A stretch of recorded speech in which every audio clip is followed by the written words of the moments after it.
something you said about just having extreme anxiety. I was the same way growing up.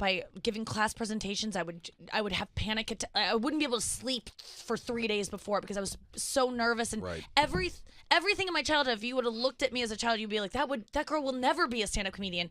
And you were having panic attacks at the bus stop. Yeah. How does one overcome that? If someone's listening now being like, I want to do stand-up comedy, but I'm too scared. What do you find that made you be able to do it? I think that I was funny at home.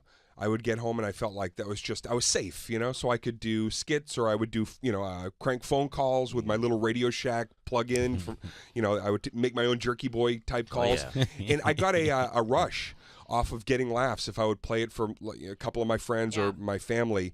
And so I think I remember watching Martin Short on Saturday Night Live when I was in like 7th or 8th grade, and he was doing Ed Grimley. He was doing Jackie Robbins Jr. $100,000 jackpot wad. Yeah. And he was so happy. He was so into it.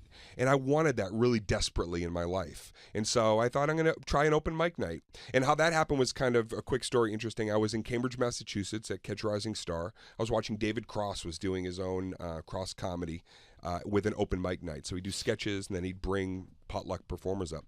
You'd sign up and then you'd show up the next week. And if you called your name, you got pulled up on stage. Well, I was just going to watch because I was terrified at actually going up there. And the third week, the host went up and said, okay, next on the list. And they would randomly call. He goes, where's Ernest Glenn? And there was like 3 seconds of nothing. And I knew this guy wasn't there. They were going to move on to the next name. I put my hand up. He goes, you're Ernest Glenn? I said, yeah. And he goes, all right, all the way from the 5th row, Ernest Glenn. And that was my first set ever.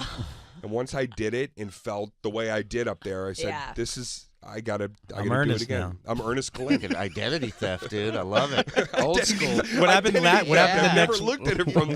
next week when you were Dane Cook?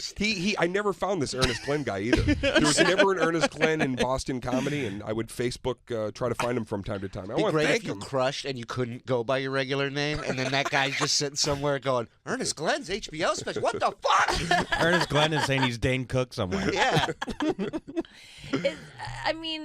No one was more famous than you